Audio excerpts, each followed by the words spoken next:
ریحام خان محترمہ ریحام خان بھی ہمارے ساتھ ہوں گی. تو آج ہم جم کے مزے کے ساتھ نیو ایئر کا پہلا پروگرام جو ہے ریحام خان کے ساتھ انشاءاللہ ہوگا.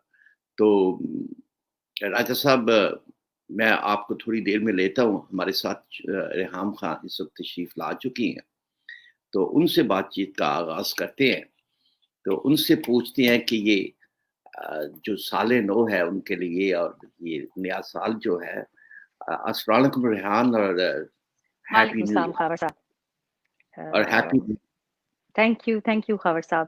آئی وہ وش ہلا کہ ہلا ہمارا گلا گو ہے. آئی وش کہ ہمارا جو نیا سال ہے وہ اس کا آغاز ہے وہ خوشگوار طریقے سے ہوتا, لیکن سال کے آغاز میں ہی بڑی خاموشی سے اس دفعہ تو نیا سال کا آغاز ہوا ہے. کووڈ ہر طرف ہے اور پاکستان کے لیے بھی کوئی اچھی ایسی خوشخبری نہیں سنائی دے رہی تھی. لیکن سال کا آغاز ہوا ہے آج جو ہم نے صبح سویرے خبر سنی ہے, جو دن دہاڑے ہم ہیومن رائٹس کا, انسانی حقوق کو پامال ہوتے ہوئے دیکھ رہے ہیں. اور آج ریاست مدینہ میں ہمارا ایک بچہ, ایک اسٹوڈنٹ, ایک نوجوان جو معصوم عام شہری اپنا کام کرتے ہوئے اسلام آباد فیڈرل کیپٹل, دنیا میں سمجھا جاتا ہے کہ اسلام آباد ہمارا فیڈرل کیپٹل بہت زیادہ پرامن محفوظ جگہ ہے. ہماری جو سفارت خانے ہیں وہ بھی یہاں پہ ہیں. ہمارا پرائم منسٹر ہاؤس جس میں بیٹھنے کے لیے بہت سے لوگوں کو بڑے سالوں سے ارمان رہتا ہے, وہ بھی یہیں ہے. اور ٹوین سٹیز پنڈی اسلام آباد جس میں سیف سٹی بھی لگی ہوئی ہے, ایک ماڈل سٹی, پلانٹ سٹی سمجھی جاتی ہے, وہاں ایک معصوم اسٹوڈنٹ طالب علم کو 5 پولیس اہلکار, وہ پولیس جو کہ مثالی سمجھی جاتی ہے یا کہی جاتی ہے, بار بار بتایا جاتا ہے کہ کس طرح سے ہمارے ادارے کتنا زبردست کام کر رہے ہیں. اور سری نگر اور کشمیر کی ہم ساری دنیا میں کہتے ہیں کہ وہاں پہ بہت انسانی حقوق پامال کیے جاتے ہیں.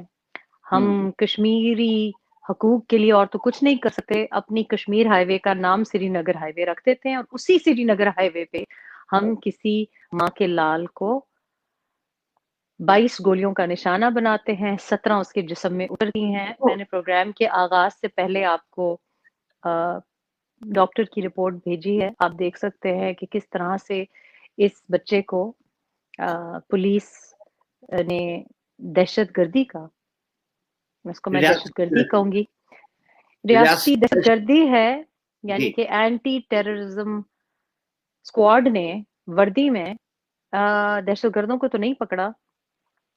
اے پی ایس کے جو لوگ تھے جنہوں نے کنفیشنل سٹیٹمنٹس دیں وہ راتوں رات فرار ہو جاتے ہیں.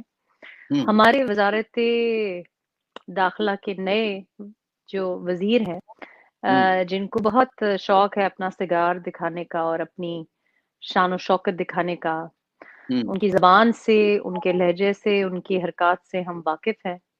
وہ وزارت داخلہ میں جب آتے ہیں تو پنڈی میں دھماکہ ہو جاتا ہے, اور وہ بہت زیادہ ہائپر ایکٹیو دکھائی دیتے ہیں کہ ایک ہارٹ پیشنٹ جو انگلینڈ میں بیٹھا ہے, جو حکومت کی اجازت سے, حکومتی ڈاکٹرز کی اجازت سے, عدالت کے حکم سے وہ باہر آیا ہے اپنے علاج کرانے کے لیے, اس کے پاسپورٹ کو کینسل کرنے میں بہت متحرک نظر آتے ہیں.